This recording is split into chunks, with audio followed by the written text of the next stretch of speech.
Oh, hang on. Go hit live. Too late. Hey guys, what's up? My name is Adam. Oh, That wait. is John. He is apparently tired and an old man. Dude, did you see Jason's Oh, comment? He was oh, like, "Happy birthday, you old fart." I'm like, "Look, oh, wait, Jason too. wait. I mean, he's the old fart comparatively, right? Yeah, he's my uncle's age. I mean, yeah. Watch out for whoever you call old fart because it does. I mean, it kind of stings a little bit, but it Yeah, is what it is. I'm kind of over it, to be honest. Like, I don't know. I hit. I know it's gonna hit 40 eventually. The big 40, right? It's over the hill, whatever. Blah blah blah. I mean, okay.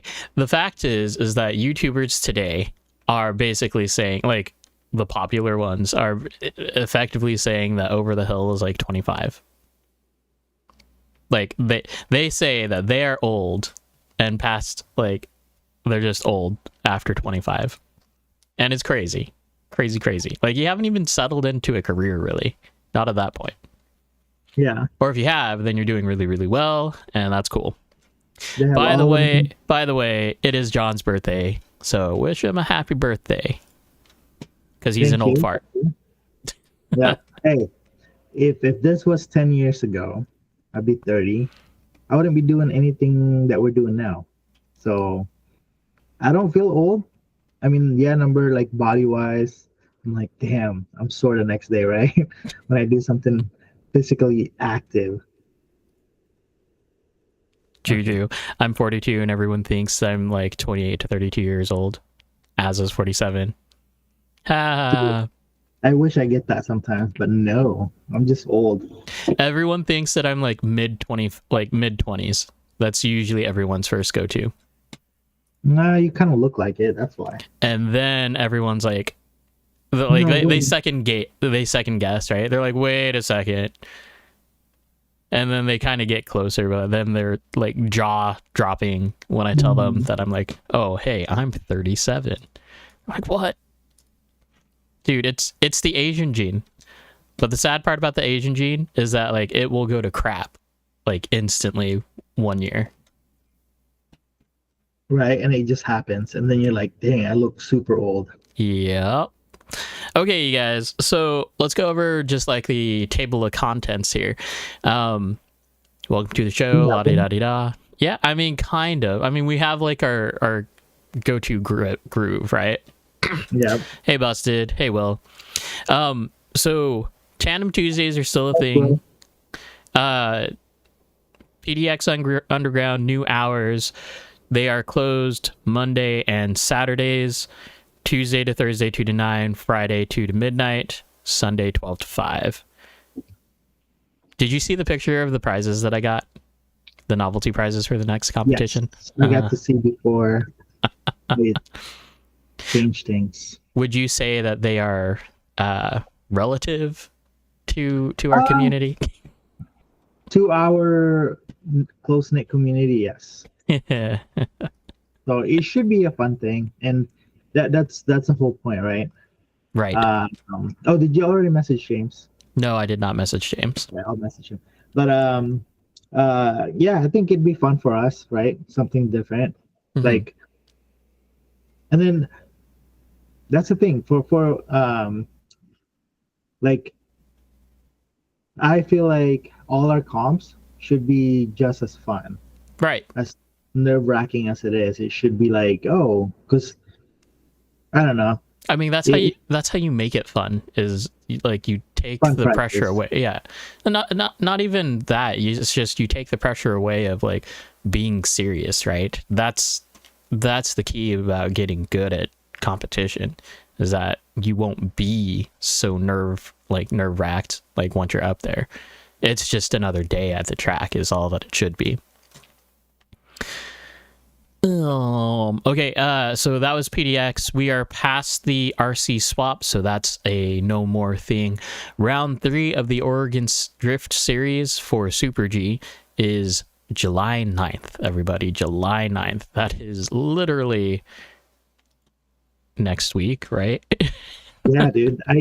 Yeah, I can't believe we're in July and it's gonna be December before you know it.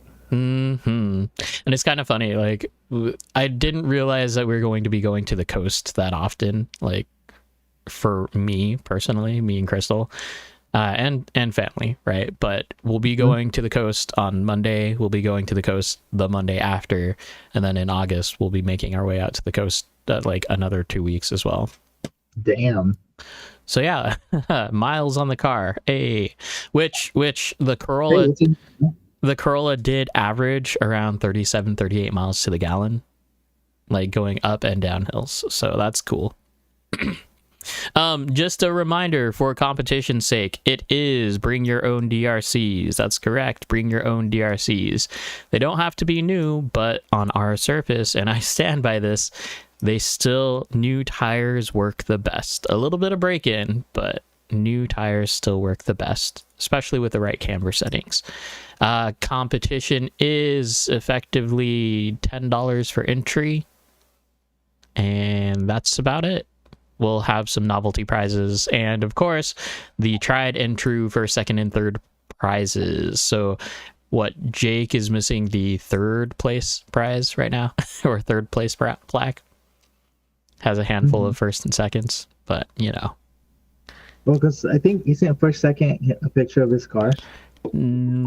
Yours is first, second is his, and third is a van. Is the van from the expo. Oh, nice. Hey, Judd. Oh, so I do have a question. Since we Hobbytown did RC hoarders like That was swap meet. Yeah, swap meet. How about we do something like that, like for our group? You want to do a swap meet day? Yeah, I think it'd be, because I'm sure a lot of us needs random parts, right? Like I needed some shock mounts the other day, the Yokomo factory aluminum shock mounts. And I think that would be cool to be like, oh, hey, I have this. We can like swap parts. Oh, the 5.8 mil ones, the ones that go on top. Yeah. The ones that you can like never get because they're never in stock. Well, they're never in stock, and when everybody upgrades to the big bore shock, they just throw those things away. But if you're like me, where you literally build a chassis from a spare parts box, you needed those. And of course, our local community is more than helpful, so we got those. Yeah, question in chat. Mitch is asking if we were going to be doing our track outside for this next competition. I don't think so. We're going to be inside. We're going to be doing a new track layout tomorrow morning, which I'm going to be on a few errands. Nope, too far down, John. Or unless you're going to be showing just your project. Just my project for now. Then farther down. I can't. Oh, I guess I can. Are you good? Yeah. Cool. Is that just an XR10? Like basic? Yep, it's an XR10. Like just stock? Yep. Or like the good just stock? No, this is stock spec. Can you see that, or is it blurry? Pull back. There you go. Just stock spec XR10 80 amps. No, I think that's the good one, right? It can do boost and turbo. I think so. Yeah. This was in one local guy's car before. Oh. So I heard. I need to desolder my wires and change them up a little bit. I heard the Discord sound. I'm not in Discord yet. Yep. No, I don't even have that open. Okay, so yeah, Mitch, there is talk that we might do an outside competition anyway, or not anyway, but like as part of it. So keep your eyes open because I think it would be fun. It's just like if we're going to lose people like normal participation just because of that, then we probably don't want to do that. We will see.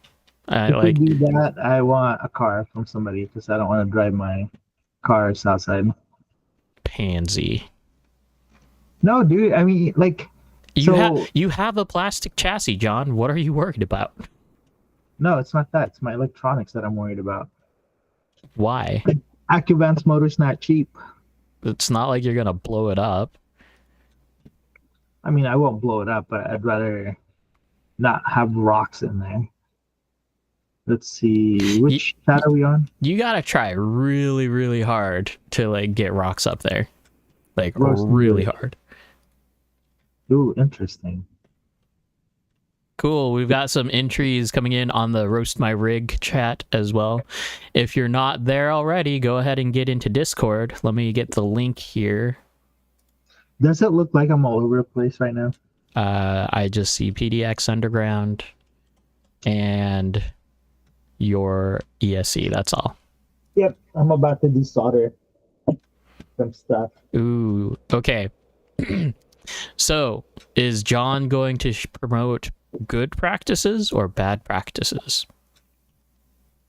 Basically, is he going to be inhaling the solder, or is he in a well-ventilated area where he can avoid those fumes that cause cancer because of lead and rosin?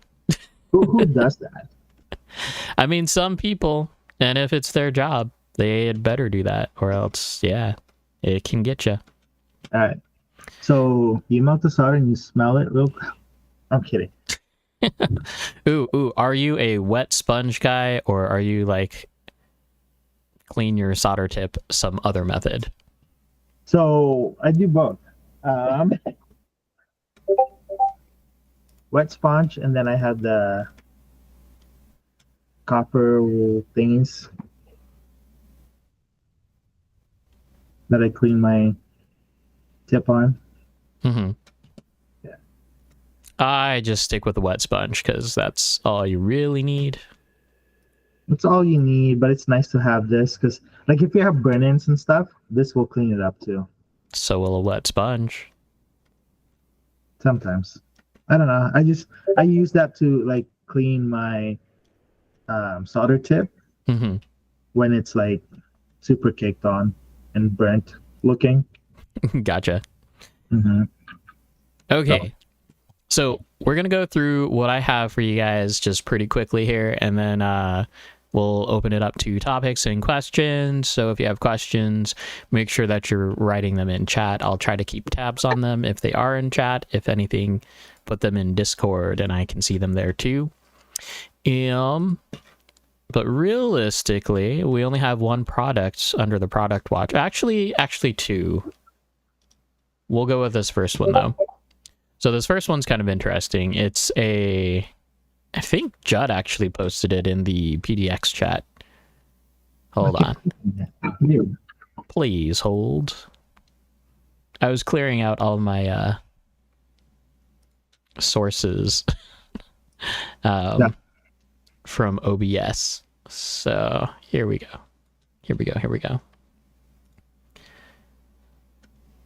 All right. So John can't see it, but that's okay. So let's put it in behind us. There we go. Okay. So the Meebo Stealth Magnetic Front Body Mount for Drift. That's a lot of words. So this is kind of interesting, you guys. I'm not sure how I feel about it because it's like backwards reverse magnet mounting, or at least it's a more consistent mounting point for your body, I guess you could say. So what it is you see that it basically just looks upside down, right? So this flat part is what is attaching to the to your body, right? So instead of just mounting individual magnet points or like a bar with magnets on it, you're mounting this adjustable thing, which could go either way, actually. Like, could be a good thing or it could be a bad thing. But you still have to put magnets somewhere on your body. In this case, it's going to be right up against the, like right on top where your front uppers are. Which, whatever, that's fine. It does look like... What? I kind of have a magnet mount just like that on one of the chassis that I have here. You can adjust it so you can tilt it. Yeah. But this one's by Yeah Racing. So Yeah, but that's on each arm, right? So this one is basically one solid mount that attaches to your body, and then it's a fixed mount that goes to wherever your magnets are mounted. oh, so the magnet goes onto the fixed mount, and then that's your adjustable one. Okay. Yeah, so same idea, just backwards from what we're used to seeing, right? Okay. Like, it's cool.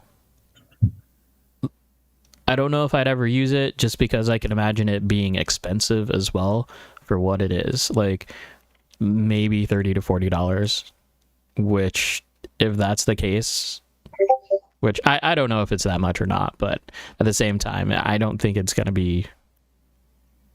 I don't even think it'll be that much more sturdy, just because the way, like, it is only one mounting point instead of, like, two spread out mounting points, you know? The only positive I see in that is like when your body mounts are on the window and they're angled, so it's a little bit easier to line up your body instead of like having multiple mounts or like mounting points. That makes sense? Like Yeah, yeah. My biggest gripe on this is that there's points where it pivots and it can move. So yeah. if it gets loose, it might be kind of stupid, you know. That's all. Nothing big. Yeah. And because the way that they have them, and we can do this as well for like the style that I use for mounting, you can adjust the screw mount pretty easily just by using a long screw and a nut on the other side. Mhm. Okay. I hate mounting bodies now. Huh? I hate mounting bodies now. Oh, I know, right? So today, was it? No, it was yesterday. Yesterday, I was basically flipping the Shark and the Yogi bodies. So the E30 is now on the Shark, or the E30 is now on the Yogi, and the 86 is now on the Shark. Mm-hmm. Mainly because I rotated the motor back on the Yogi, and I couldn't fit the 86 body on anymore. Oh, someone else had that issue, so they had to cut out the back window. Chris Oliveras from Washington had to do that. And then we basically told him that, hey, just FYI, that's not legal for competition, but we'll let it go. Yeah, basically you can't have any like main window like the front windshield or the rear windshield cut out like that. Okay, but side windows and side windows are fine.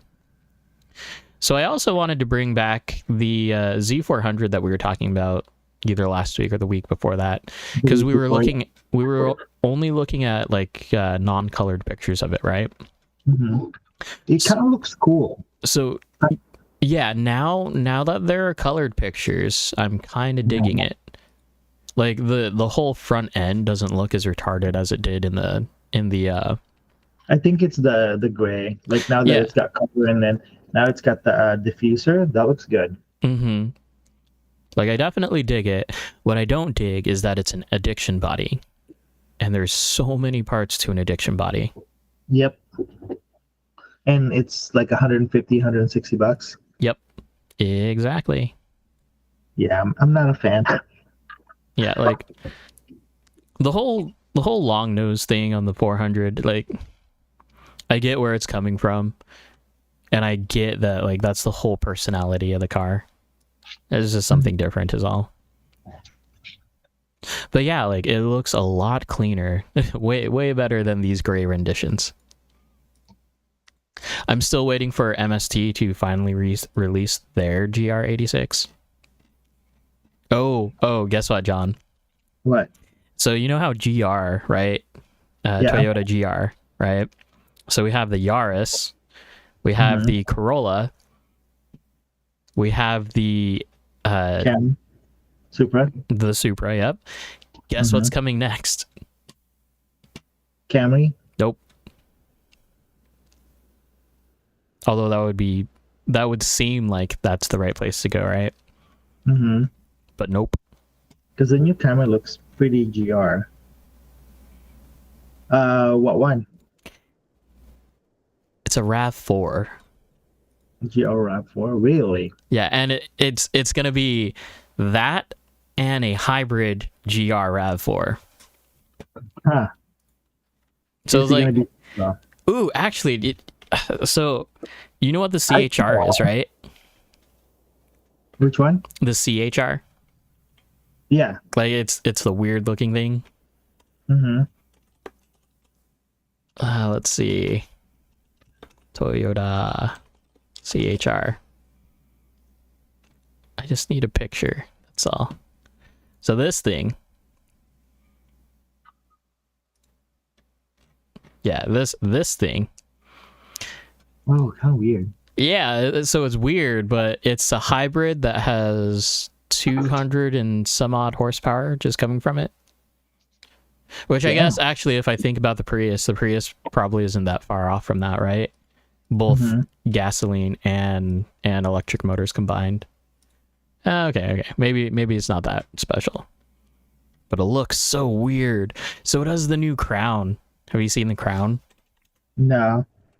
I actually haven't paid attention to cars because I want a Supra. It's because it's funny because we don't pay attention to cars. I think it's just because we don't watch TV anymore. Like, that I think that could be part of it. Like the only thing that I see about cars is when I see it on Facebook or Instagram. Right. Okay, so like the front end of the Crown is like weird. It's kind of Yaris or Corolla-ish. Kind of like the Corolla, yeah. But let me see if I can find a rear end picture. The rear end is what kind of caught me. No. I mean, there's a bunch of rear ends here. 20. I don't think this is it though. Maybe it is. I almost fucked up. Or messed up. Jeez, John, what do you think you're doing? Trying to get demonetized. That's a CHR. Did you know that the CHR parts are basically one and the same as a Corolla? I did not know that. Oh, a Crown has a hatchback. Isn't CHR just It's the same chassis. kind of like how they did the Toyota and the 4Runner-ish? They're similar. I mean, what's the other chassis? You said Toyota and 4Runner. Oh, no, sorry, Tacoma. Yeah, probably. Wait, so I'm seeing renditions of a Crown as like a crossover SUV thing. I don't know how I feel about that. It's not the Crown that we're used to seeing. No, it's like when Subaru redid the Outback as like a weird crossover thing instead of a wagon. That's true. I do like the cross deck better. Not because Lance has one, but no, not even the Crosstrek. It like they took the Outback, right? The Outback, right? And they changed it to like a weird. Instead of being the wagon that you always like know and loved, it was like something weird. Subaru. Sorry guys, we're going into like tangent land. it's okay. That's the mood I'm in right now. I'm like project, and then we talk about random things. 32,828. See what I'm talking about? Like it's trying to be something that it's not. No, Jennifer, I do not want to talk to you. Oh. I think Adam's trying to buy a new car. No, I already did that. But you know what I mean? Like it's not what it used to be. So can you buy a Miata already so we can mod it out? I mean, you can buy a Miata. I gotta sell the Grom first. I almost thought about asking you about buying your Grom. I will sell it to you. No, yeah, I ran out of money though. I mean, for a good price. We can talk about the rest of the money later. Yeah, I still ran out of money. Anyway, okay, so that's kind of all that I had for Product Watch. If you have anything, go ahead and post it in Discord, because we can look at that stuff there. In the meantime, let's take a short break, and we're going to switch over to Discord and check out the Roast My Rig, which it looks like there's some pretty cool stuff in here. You sound very official. Oh, yeah. Oh, no, so it's funny. It's absolutely funny because on Wednesday, I went in to go shoot some Tech Tuesday videos for my company that I work for. And man, oh man, they kept on saying, I need more energy. And it's like, that's a hard one to come by for me. I don't think you understand. I think it's because they're expecting you to do those lame, like, work videos. It's like the outrageous audio promotional videos. Oh, do you still talk to that guy, by the way? I don't know. I didn't even talk to him like when my buddy was working there. Actually, Matthew's dad was working for Outrageous for a year or so. Okay, let me switch, and we're gonna go to boom and boom. You know what I hate soldering? The negative leads on flight controllers. Those are not bad. Actually, I don't mind the flight controllers. They're horrible because you have to like sit and wait because all the ground attachments, like all the grounds are connected together, so it takes like extra long time. Cool. Not bad. I can't see it. You're too high. There you go. They're on there. They won't come back. Ooh. Hey, everybody that's watching. Honestly, I don't know how many people are watching. People are watching right now. But in the chat, and we'll actually use YouTube chat for this, on a scale of 1 to 10, how much do you dislike soldering? 10 being, well, let's go the other way. On a scale of 1 to 10, how much do you like soldering? 10 being the best, like I love soldering, or 1 being like I don't ever want to touch it.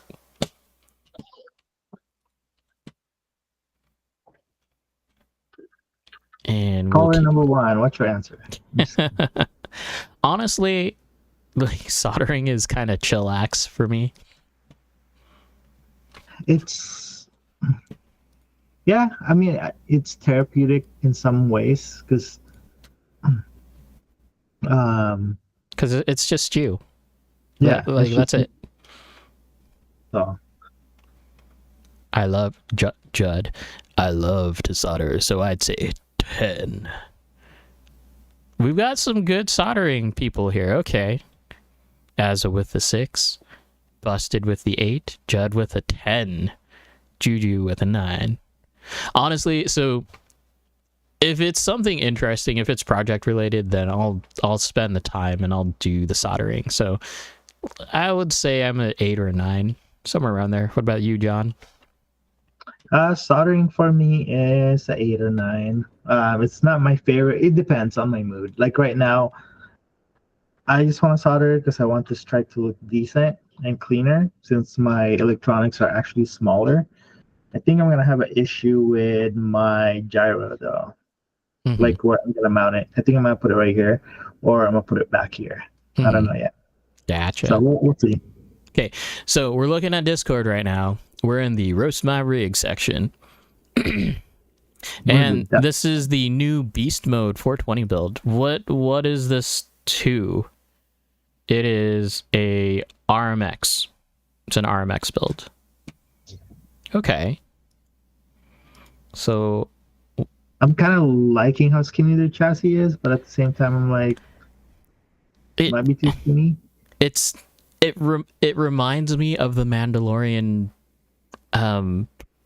whatever it's called, the mammoth thing that they have as their logo.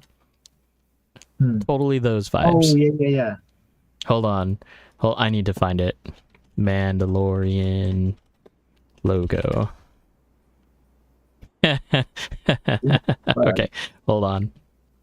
What are you laughing about? I'm just gonna post it in Discord. That way I can just click on it in Discord. Oh, come on. Don't be lame. I'm starting to hate this trike. I was being lame. Work with me. Oh. Hey Ken or Kenny, for the chat guys, if you have a Lower, carbon lower. chassis, I'm not looking at my meat thingy. There you go. If you guys see a carbon fiber chassis for a good price for this trike, let me know. I need one. Dang it. Okay, hold on.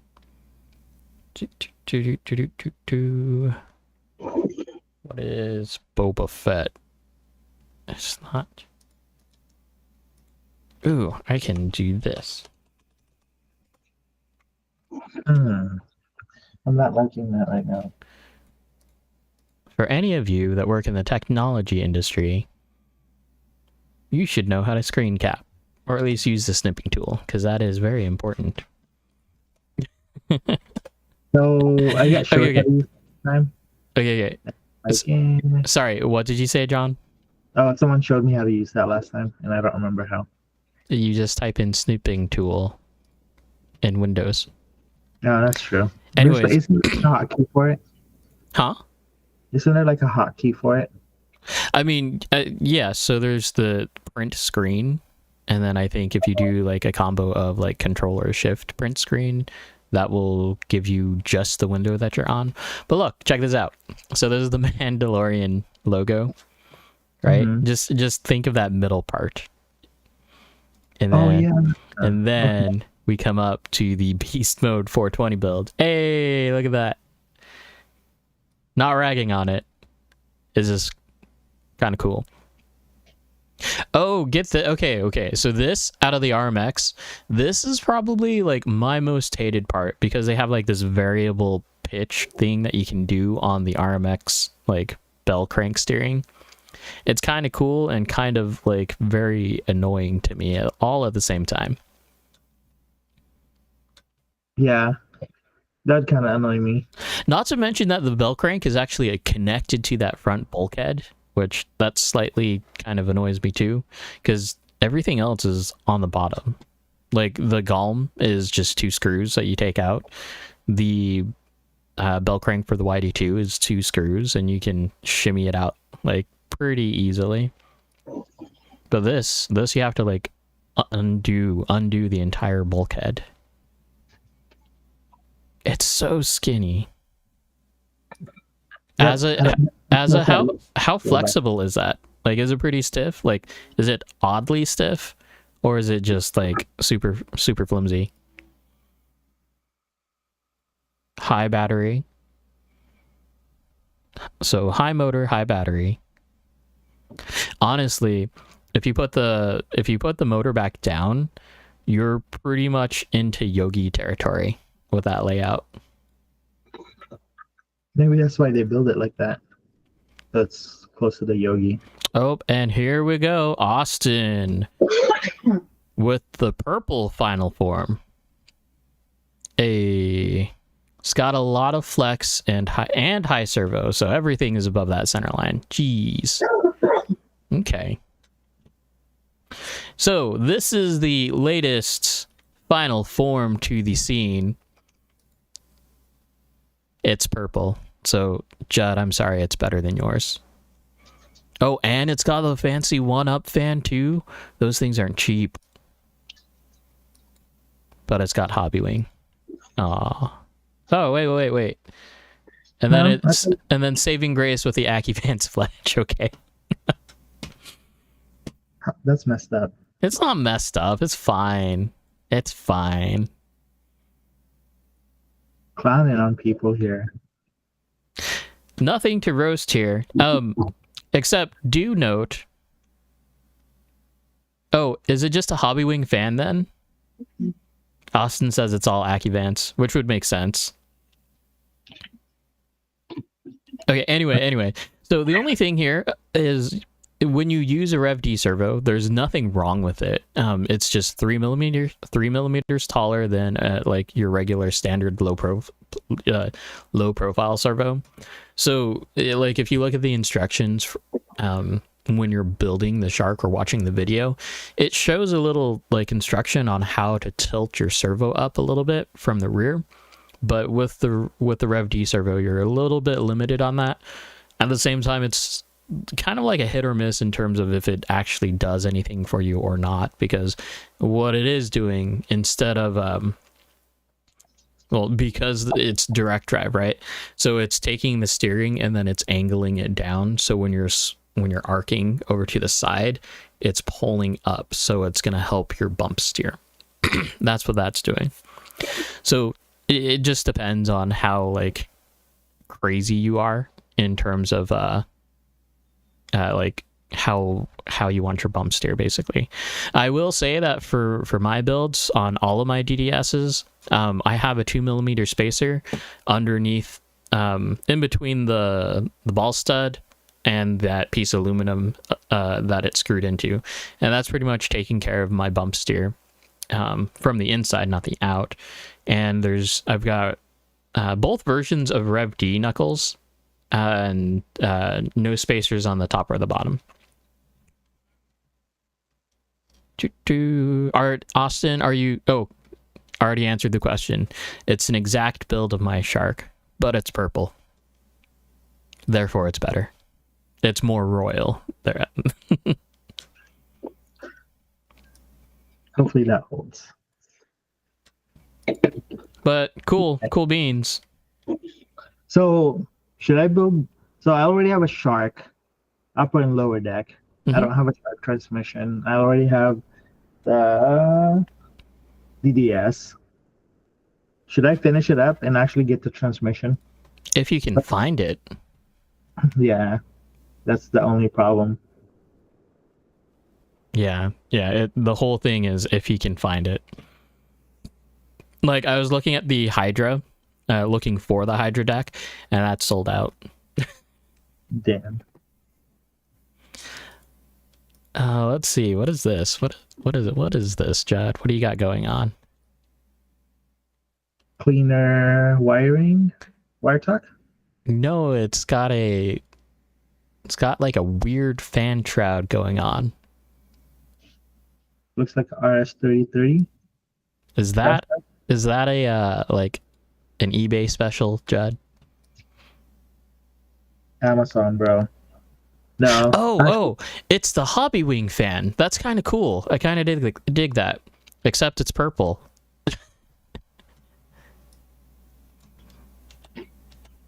But so I like what's that. What's RS-3030? I think it's just like some generic Amazon whatever brand. Like from Amazon or from eBay. Take your pick. We'll have to Judd's answer. Only reason why I went red is because at the same time there was like 4 purple sharks.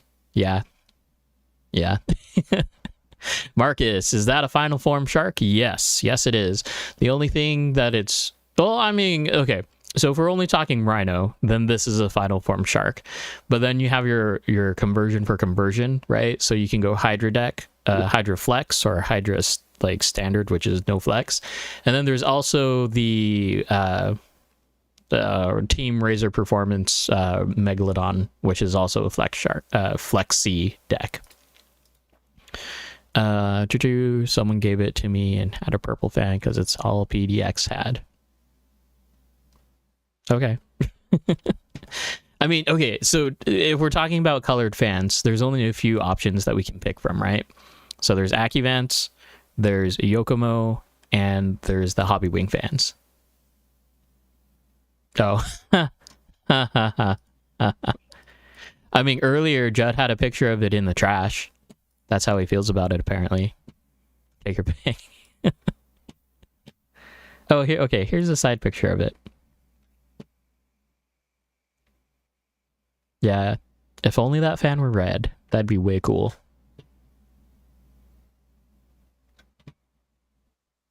I don't mind the purple. It breaks it up a little bit.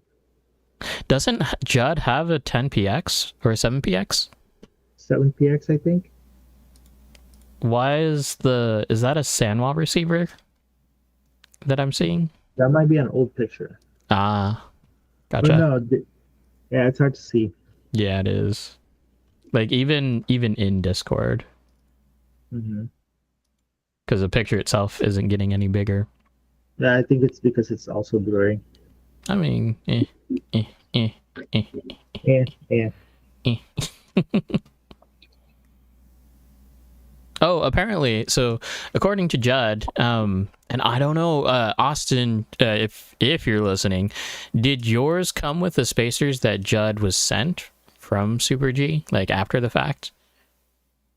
Just kind of like V1 versus V2 type of thing, you know? Anyway, Judd's going Red Cat. Like red cat. Oh, dude, Sam was like, do you want to buy my Golem, or not Golem, but a RDX? Because his is finally shipping from GGT. Oh, I'm like, I can't spend money now. right. It's weird because like this was like a month ago. I'd be like, oh, like, yeah, sure, let's buy it. But Kenny, why the throw up emoji? Why? I need reasons. Got the red oh, cat on my table right now. Final form RDS, baby. Let's see. Alex Burton. I bought the final form pieces separately, and Super G still sent me the correct spacers. Shout out to them. Yeah, cool. Also on the Super G page, they got all the bearings too, like individual bearings, packaged by 4, ranging from like $7 to $11 or something like that. So good for them. Good for them for having those up and ready to go. Judd with the RDX. Is that Judd? Judd, yeah, Judd has an RDX now too. What's up with the blue shrink wrap? He's got a homemade server relocation kit. Oh, so it's a crawler standoff, or it's a crawler like 4-link thing? Yeah, I think they're standoffs, and then no, they're actual standoffs. Oh, they're the like, brass standoffs, because brass standoff everything. Axial link. Yeah. It could be. No, that's what he said. Oh, he switched it out. I don't know. One of them had like a weird. He changed it. Links, yeah. Okay, what else? You know what? What do you call it? Austin has the chassis that he's got for the RDX looks kind of cool. Is it which one is it? Is it the FRP or is it the It's the Chinese one that he linked a while back. Oh, the one that did the same brand name as like the 3-wire connector? Yes, that one. Yeah, I dig that one. I do dig that one. I told him it was pretty cool. Oh, Judd. Minus a point, man. Minus a point. You've got black big bores. You can get those in red, you know? Let's see. What else can we do on this? Oh, it's bigger in the browser. Please hold.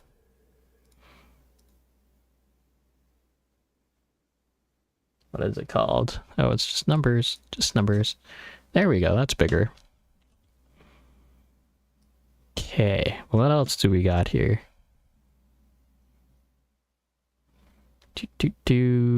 Austin gets a +1 for brass standoffs for me. I mean, Judd's using them too, but Austin's using like them for the body mounts. Oh, FYI, I'm using the Rev D rear aluminum body posts that stick out the rear on the front, and they're like perfect for the scale reflex Gorilla, those round metal pieces, because you can just go with a screw and go all the way through. I kind of think that's what Judd has going on. I'm not sure. So the Rev D, what is it, $12 body standoff? Yeah, and they're like almost the perfect height. Almost. Let's see. I mean, this can't be an old picture because both of them are here. No, that's a new picture from last night. Yeah, so Judd, you still rocking that M17? Judd's new team, Tutti Frutti. I like that way better than what was the other one? Midnight Mafia. No, not Midnight Mafia. Like their actual team name. Was it the Panty Droppers? No, it's Midnight Moon.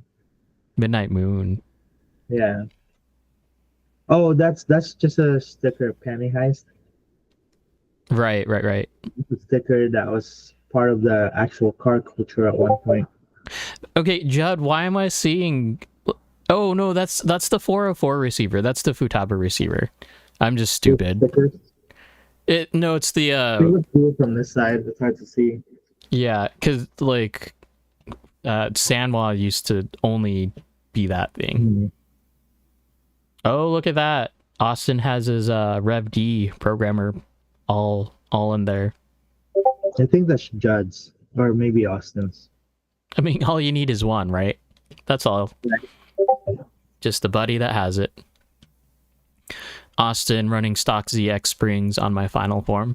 Honestly, like, Yokomo did good on the MD1 and the ZX, like, as far as shocks go. Like, they did the refresh on the internals, and as far as, like, the springs go, the springs are really, really soft. So, good job.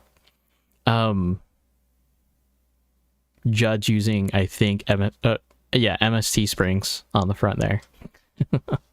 The King Drift, or Drift King springs from MST. And then Rev D springs on the rear. Oh, Austin gets another. Austin gets another. What? Who wants a Rhinomax too? Who's asking? I'm asking you guys. Anybody? Who has one? Johnny Sevilla. It's the red one though, huh? Yep. Boo. No price though. That's okay. Honestly, Rhinomax should be releasing like the next iteration of that, or Rhino will be releasing, or should be releasing the next iteration of that. I do need to drive Judd or Austin's Shark now that he's running. Is it Steve's setup or Joey's setup? I think it's Steve's. Steve Fujita's. Yeah, because I am curious about that. Okay. Now let's get extra things. What is this? Oh, the Mythosaur. That's what it's called. Thanks, Asa. Wait, what is this? Ant-free Futaba? What is? Oh, I closed that window by accident. Ant-free DOS Micro. I think it's a China. Yeah, it's a cheap knockoff. But question for you, Judd, does it still support S-Bus and all that fun stuff? If it is, then how much was it? Because we need... Well, depending on which protocol it is, right? Because if it's the 4G protocol, I can't use it.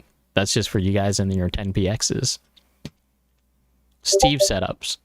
Cool. Yeah, I need to drive it now because I'm curious on how that feels. Or better yet, just for sneak previews, is it like more aggressive or is it more laid back? Because that, yeah, you know how I feel on that. It's fine. You like it to be aggressive enough? Yeah, I like it. It needs to be aggressive, you know? At least for me. Okay, I mean, going back to this, Austin's is just cleaner. Like, damn. Overall cleaner. So, Judd, you got some work. Although, isn't that how we go about things pretty usually. Like you go through it and it's like first time is kind of just like learn as you go. And then well, for me actually, the second time I try to repeat or recreate the thing, it goes to crap.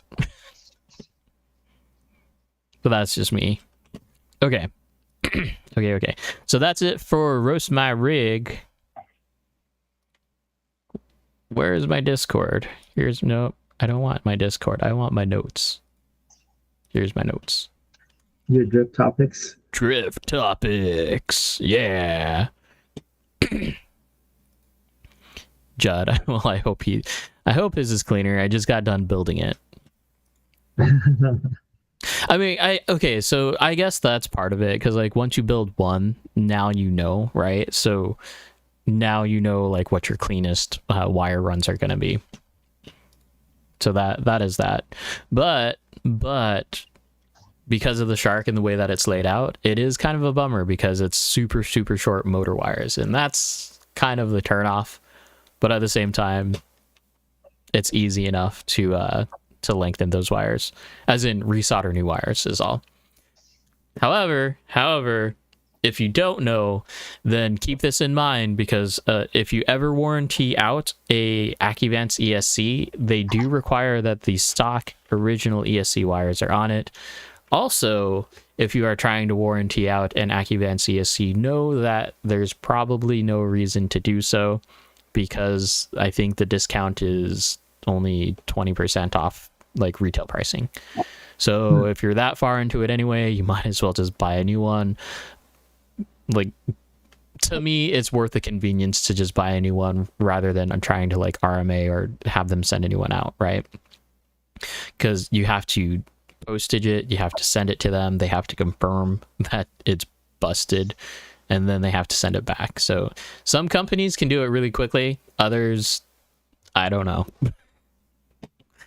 Let's see. Judd also redid all the wiring on mine today. Much cleaner now. Cool. Austin, he built the chassis. I did all the wiring. Austin, have you built your own chassis yet?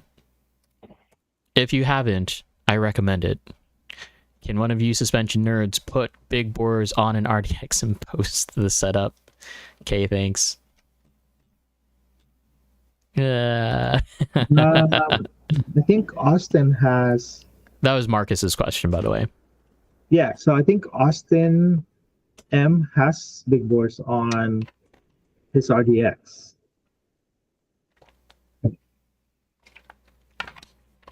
So I think he used the like one of those headless screws that he uses a 1.5. Like just a long profile screw, like all thread. It's called all thread. Well, they're like set screws, but really long. Yeah, all thread, because they're all thread. Yep.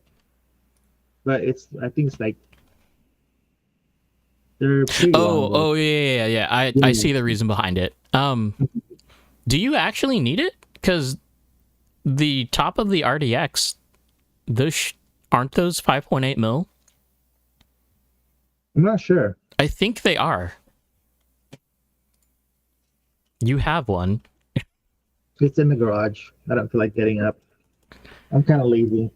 Oh, yeah. Fine. Jeez. Okay. Super G, here we come. Okay, we're going to chassis. Actually, one of you guys probably have your RDX sitting right next to you. Look at it and tell me if it has like the 5.8 mil like ball studs on the top. I was about to call you nerds. I mean, we are. we are collective. No, yeah, it looks like it's a small 4.8. It's a smaller one, right? A 4.8 one, and then so if you're running the big bore shocks, Austin M has big bore shocks on his, I believe. Now keep this in mind though, because those ball ends that are like right on the shock tower, those are pretty slim, like really close to the shock tower. meaning they don't stick out too far. So if you were to install the big bores, those 5.8 mil thingies, pieces of aluminum, they do protrude out by at least twice as much from where the stock RDX ones are. So keep that in mind.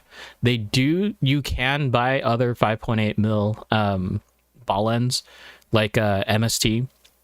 MST uses 5.8 mil ball ends, or used to at least, for like their suspension on the top and the bottom of their knuckles.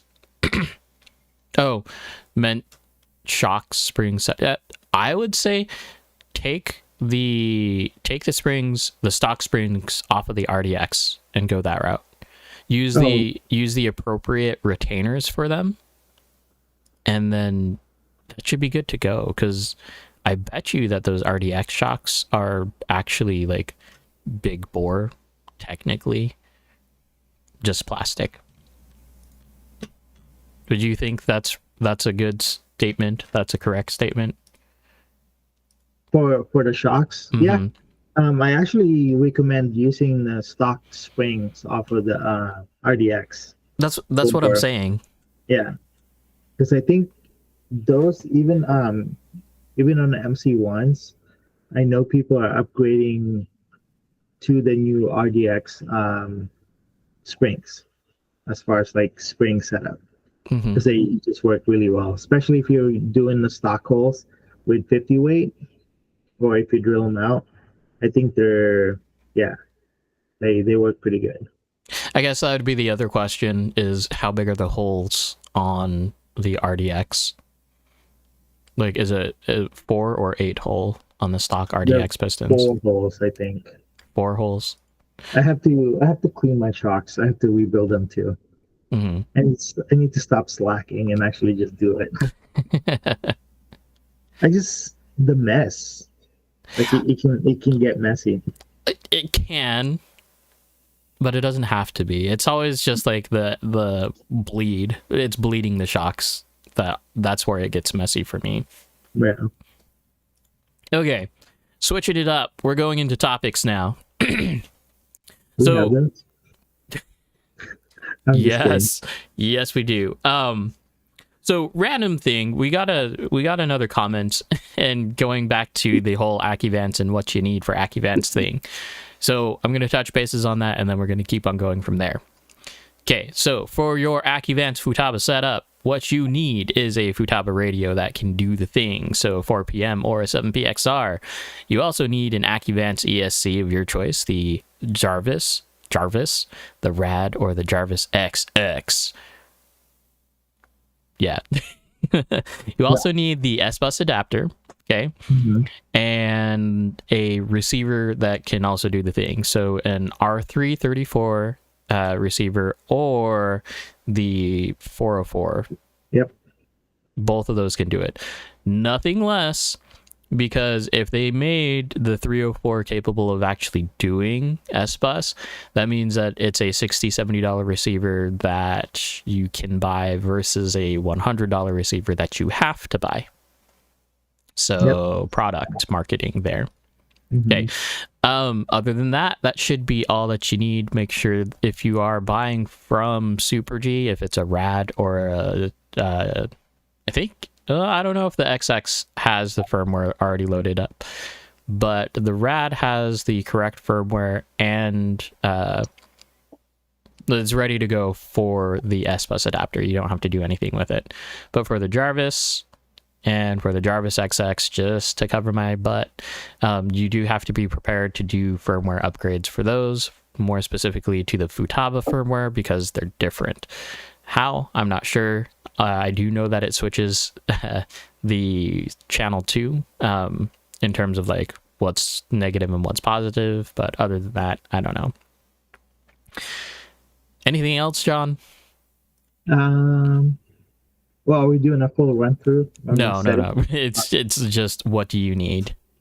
No, that's pretty much it. You summed it up pretty good. And like we were talking about last time, like AccuVance is actually really good value for the money. It's just all the extra parts that you buy that makes it seem like it's more expensive completely. Because exactly, because it's a $40 fan if you buy the AccuVance one. Yep, and then it's an extra what, $50 for a motor, or no, $30 for a motor. For a If you motor. do a motor with a fan, like a Fledge with a fan. Oh, if you're talking about motors specifically, yeah. So it's 150 for a Fledge, just like with no fan, and then 189 or the one 180 with a fan. Mm-hmm. I recommend, if you're gonna do this, definitely the fan is. I would say that it's a must, especially if you. A fan, yes. The fan on the can, that's kind of, it's not a deal no deal thing for me, because like I don't. Well, sure, you can buy a different fan, right? Like say you can buy a cheaper fan for $20. Mm-hmm. So you can do that, but I feel like if you do the motor with a can, or sorry, the motor with a fan, then you don't have to worry about mounting. It's just the ease of like it's already on there. You just mount it up. Right. Mm-hmm. I mean, for me, it's just like when I hear that fan running, it doesn't sound like anything. It's the quietest fan that I own. So it feels like it's not doing anything for the car. You know what I mean? For the motor. And honestly, it's a $30 fan. You can buy a cheaper fan. Yeah, so, I just when everything else just go together. It's right. Like I had to. It's a fit and finish for me, just like everything else. There is that, know? But it does make it longer.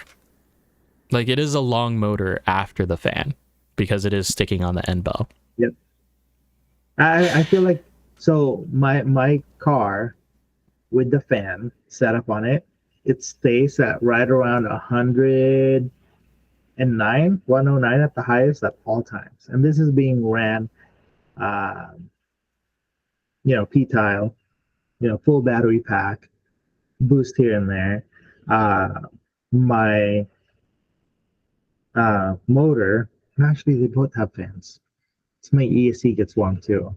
So I would say yeah, I mean, they do get hot here and there. Judd, AccuVance fan is pointless because it's blowing nothing on the motor. Well, okay. So the whole point and purpose of that fan being on the end bell is that it's blowing through the rotor, right? Mm-hmm. That's the entire point of that motor.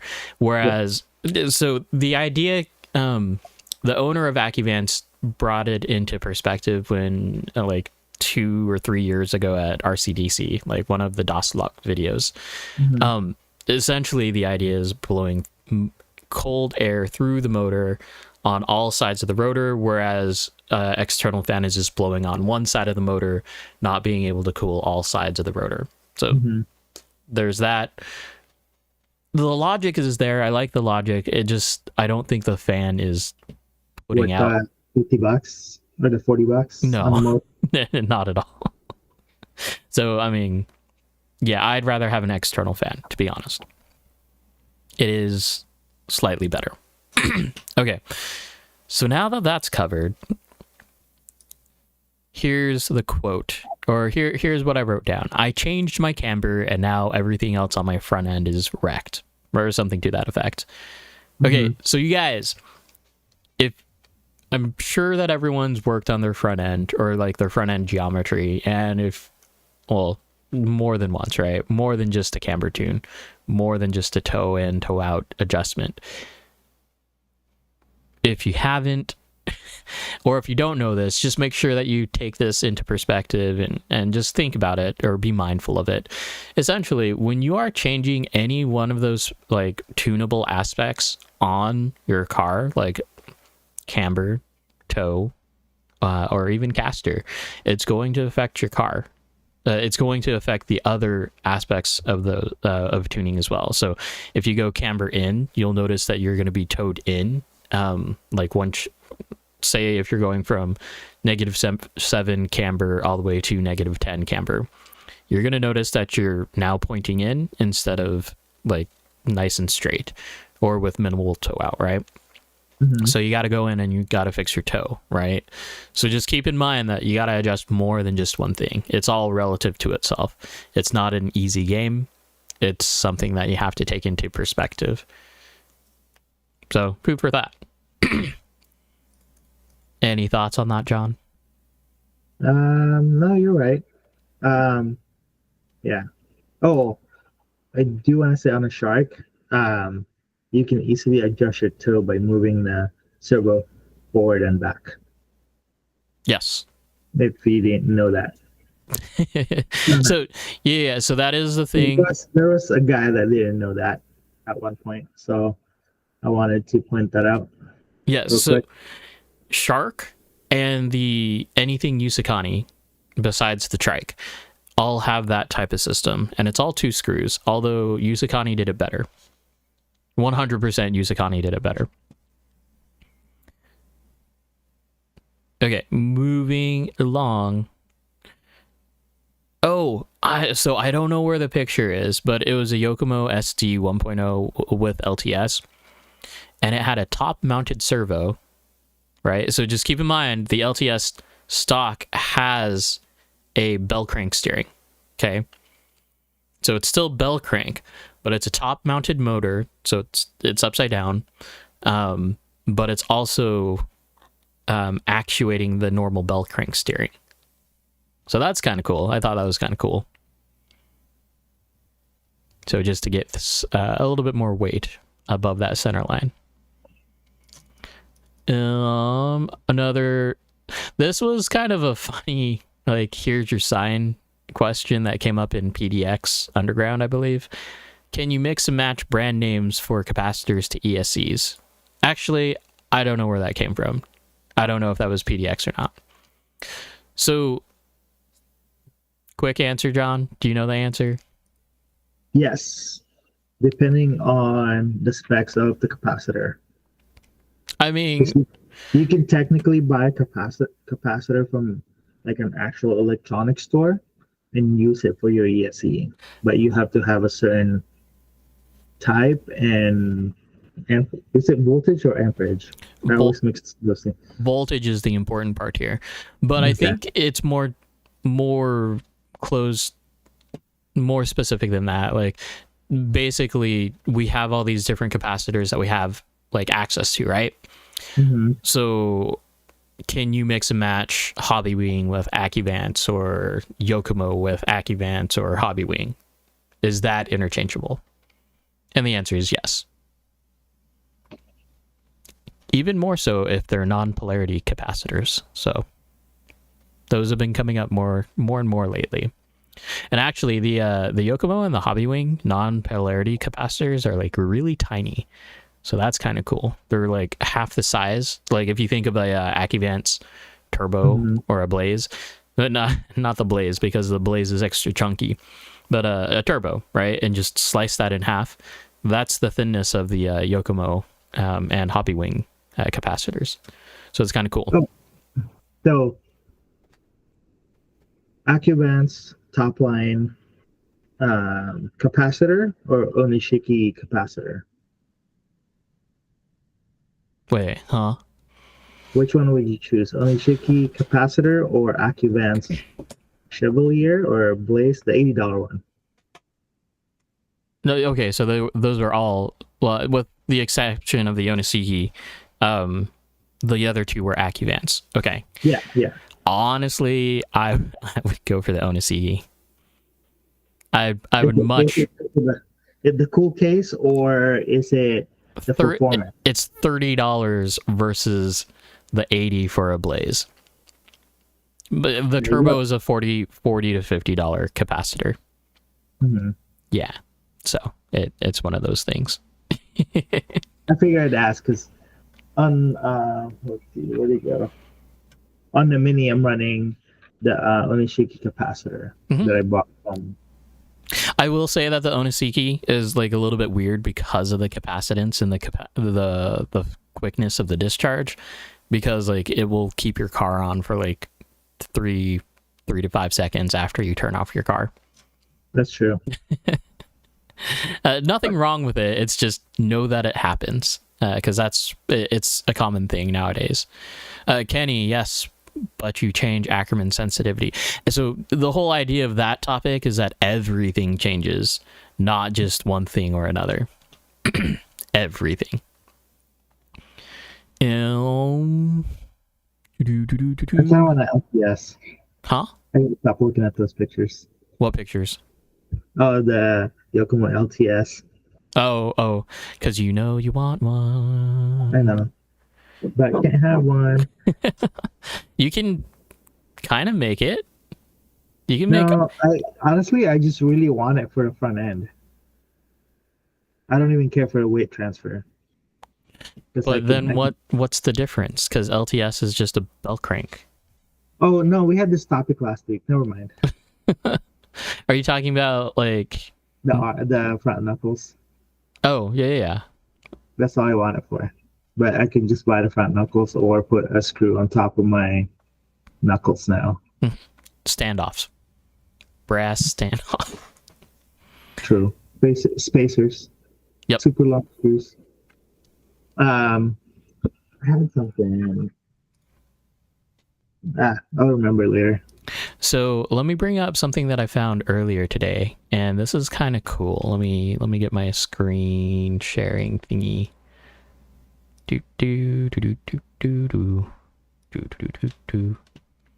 Okay, so check this out. Everyone that's had a Yusukani, look at this. That's loud. Because I used to think that getting the servo out of a Yusukani was a pain in the butt. Let's watch that one more time. So he's taken the two screws out of the front and the top two support screws out of the rear.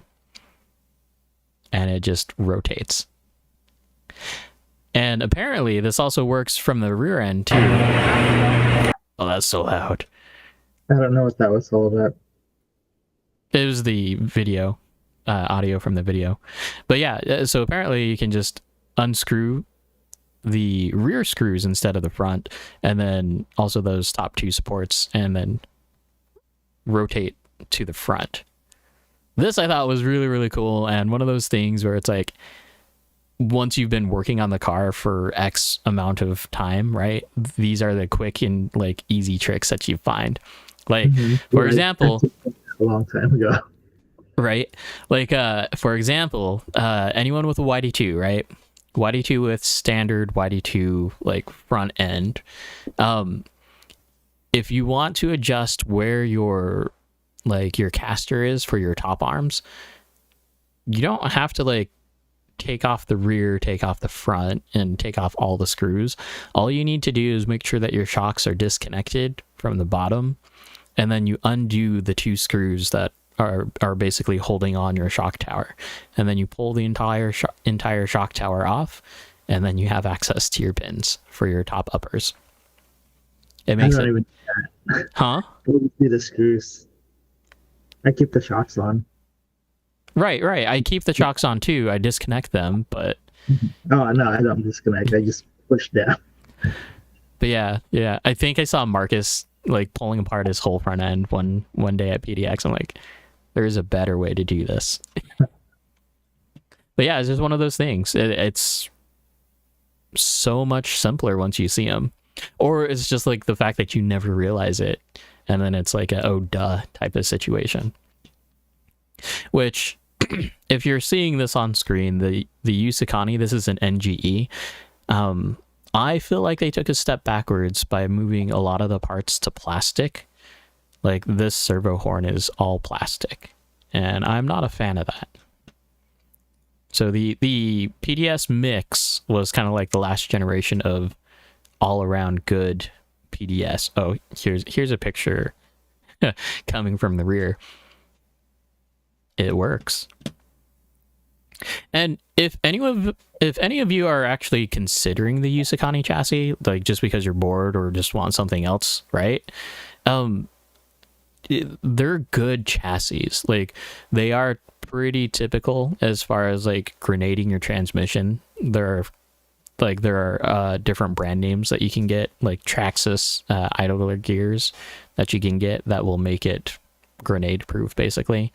However, there's a few other limitations as well. Like, I don't think you can run a what do you call it, a CLST in here, but you could probably get away with a Yokomo ball diff or a Tamiya gear diff. Those are going to usually work. Okay, that's pretty much all that I had for topics and questions here. Pretty quiet week. Anything you want to add, John? Not at the moment. Oh, yeah. So I do. Let's plan that swap meet thing for drifters Oh, you want to do this live? on the weekend. No, just so like there's, we can talk about it. Just it's easier to announce to everybody, like, hey, let's do it, local guys. Let's get something together and do this. Gotcha. Mhm. So, okay.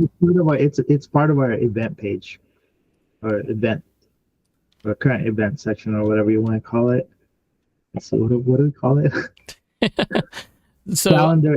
Sorry, gotcha. I told you I was tired. I think I did 34 laps today. On what? Or sorry, no, not 34. 24 to 28 laps. Oh, actually drifting. Yes. Real drifting. Mm-hmm. Eh. It is. I almost burnt up a whole set of tires. That's your own problem. No, it's not a problem. Not yet. It will be. It will be if I keep going this way. Let's see. Yeah, that's pretty much it for me. Friday night is when I will be at the track. I might be there tomorrow, like late, probably around 3-ish, depending on what time arcade ends for us tomorrow. Mm-hmm. So, yep. Other than that, that's pretty much it for me too.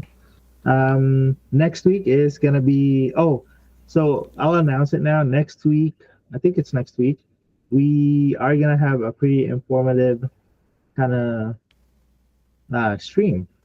We're gonna have some setup and tuning session, right? Yeah. Yeah.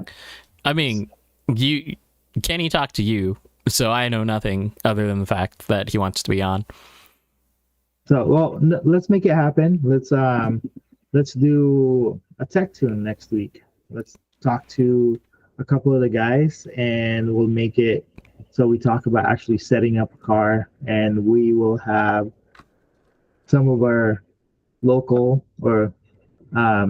drifters talk about their tune and how they set up their car. Yep. I think that'd be fun. Yeah. Oh. Totally random, you guys. Okay. How many of you like Hi-Chews? I do every now and then. I like Hi-Chews. They're not sugar free anymore. Yeah. They're sugar free. I don't look at candies like I used to look at candies. Okay, so Hi-Chews and Zots, right? Okay, so those are both like my go-to candies. It used to be Warheads.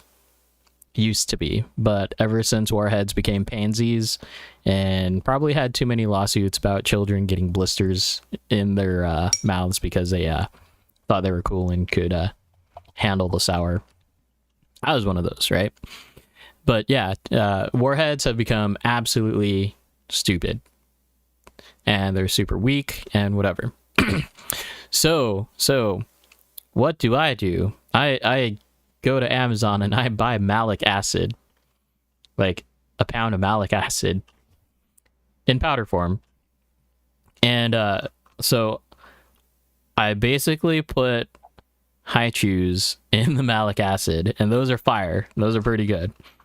And then I did Zots, and Zots it's cool because like Zots never had the problem of like the Warhead, like because like you ate a Warhead, right? And then after the sour of the Warhead went away, like the candy part of the Warhead was total crap and garbage. And then you just go through that, right?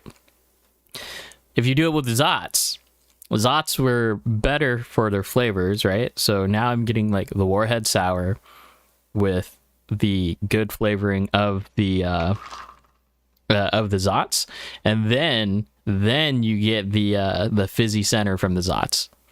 So new favorite candy, malic acid covered Zots. Yes.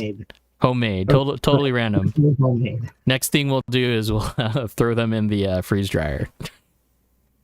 No, that should be your next part of your next trophies or prizes, winning prizes. Malic acid Zots. Yeah. Oh, and they have to eat it right in front of everybody. I gave one to my nephew today. It was hilarious. Like, absolutely hilarious. Yeah, okay. So. Sorry, I'm looking at products that I want, but I can't buy. Right? I'm There's still. Buy tires. So I'm still in the yes or no mode for exhaust on my car. Mainly because it's just expensive. That's it. No, keep your car quiet. You don't need exhaust. And then I've been roaming around the stereo pages as well. Nope. Okay, so yeah, we'll talk about that off live. I'm a sucker for stereos, but I kind of am too. But I don't want to spend that much ever again. Dude, so I'm at the point right now, like, cool, right? Touchscreen, blah blah blah on the GTA 6. My problem is I want the really really big screen like the Tesla has. No. Oh, that's you, but I would like that. No. And I'm gonna be able to watch movies while I'm driving. No. It's okay. So it's cool if you're on. Wait. This is coming from the guy that doesn't like road trips to begin with. What are you talking about? Hey, I gotta watch something while driving to Albany. It's an hour and a half drive. It's my stereo. That's how I Oh my gosh, Zach is alive! Holy crap! Right? I just saw that and I was like, dude, what's up, Zach? Stranger. The deserter. What are you talking about? Stranger, deserter, same thing. But yeah, like I've been looking at actually figuring out where to mount the iPad, so I can my passenger can watch a movie while we drive to Albany. Mm-hmm. So then I've also been looking at it's kind of lame, but I've been looking at like mini transit vans. Oh, I saw a fully kitted out one the other day. It was sick. Like it had a ladder like going up to the top and all the cool fun stuff. Yeah, so well, just think about it, right? Instead of like unloading all the drift cars from the car, I'll just leave it in there and then go to the track, and then I have all my stuff instead of like trying to load them all up in the little trunk that I have. You guys, I'm Kenny. I'm very nitpicky when it comes to stereo. So yeah. That's kind of why I don't want to go into that world again. Just because of how stupid it will be. Because it really is stupid in the end of things. Anyway. All right, guys. I think that is for our topics tonight. Since no questions are being asked. Mm-hmm. So, but yeah, next week is gonna be full-on tuning setup. We'll go over the hows and whys of why you should tune your drift car a certain way. Mm-hmm. So, and what functions they do and things like that. It's not a certain way that we're trying to aim for. It's the why you do things. So that's the important part, because then you can actually tune your car to your specifications and what you need versus I think you need to do this because I'm me. And yeah. Mm-hmm. So I need to stop doing that. Hold on. All right, guys. This is John and That's Adam. We'll see you next time. Oh, I can click the end stream button.